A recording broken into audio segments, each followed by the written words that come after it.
Molly. Molly, kadal kecil yang selalu ingin tahu, tinggal di apartemen mungilnya sendirian.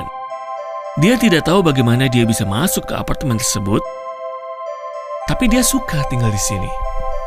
Dari waktu ke waktu, Amy, monyet abu-abu kecil, datang mengunjunginya dan mengabarkan berita terbaru.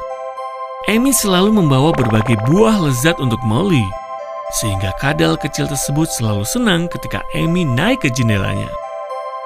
Seringkali laba-laba kecil Joe juga mengunjungi Molly. Joe menggunakan jaringnya untuk naik dan tak pernah berbicara.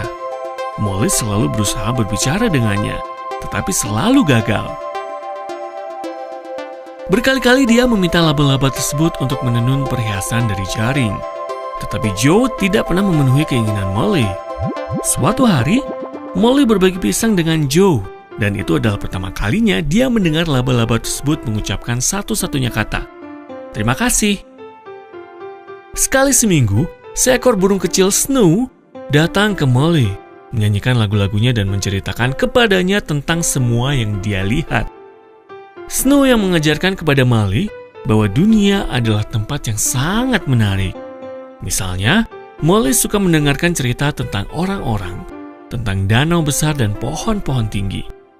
Suatu hari, Molly bertanya kepada Snow, "Apakah saya akan belajar terbang juga ketika saya dewasa?" Snow menggelengkan kepalanya dan berkata, "Jika kadal belajar terbang, burung tidak akan melakukan apa-apa." Molly mulai bertanya-tanya. Dia sangat ingin melihat kota. Ketika Snow terbang, Molly tertidur. Mimpinya terganggu oleh suara aneh. Molly membuka mata mungilnya dan melihat orang asing. Makhluk yang sangat aneh duduk tepat di hidung Molly. Hal pertama yang dia tanyakan adalah, "Kamu siapa?" Dia mendengar suara mendengung sebagai tanggapan. Makhluk tersebut lalu menjawab, "Saya seorang nyamuk." Molly menjawab, "Senang bertemu denganmu." Dia berpikir bahwa teman barunya ini sangat-sangat aneh. Teman baru ini mulai mengobrol dengan Molly. Nyamuk ternyata sangat menakjubkan. Dia tahu begitu banyak hal menarik sehingga ekor Molly menjadi keriting karena penasaran dengan setiap kata yang dia ucapkan. Akhirnya, Molly mengajukan pertanyaan utama kepada nyamuk. "Bagaimana saya bisa melihat danau?"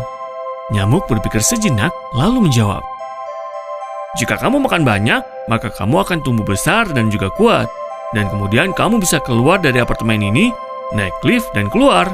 Dan danau itu tidak jauh dari rumahmu." Ketika malam tiba dan nyamuk terbang, Molly terus berpikir. Dia memutuskan untuk memakan semua yang dia bisa makan di pagi hari. Dan pagi itu datang. Molly bangun dan pergi untuk sarapan. Hari ini dia memutuskan untuk memakan semuanya untuk menjadi lebih besar sesegera mungkin. Dia mencicipi sarapannya. Dia juga menjilati vas cantik yang tertutup debu dan tak ada rasanya. Kemudian dia menemukan lemon di lemari es yang juga tidak begitu disukainya. Setelah itu, Molly makan beberapa kue dan minum susu. Molly sangat lelah memakan semuanya, dan dia memutuskan untuk beristirahat. Nyamuk pun muncul dan terbang ke jendela, lalu berkata, "Halo Molly, apa kabar?" "Sudahkah saya tumbuh dewasa?" tanya Molly tanpa menyapa. "Tidak," kata nyamuk terkejut. "Bagaimana bisa?" Molly tercengang.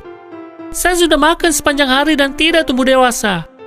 "Sepanjang hari?" tanya nyamuk dengan kaget. "Saya hanya ingin bisa sering pergi keluar," jawab kadal kecil tersebut. "Mengapa kamu menelan ucapanku mentah-mentah?" ujar nyamuk sembari berdengung.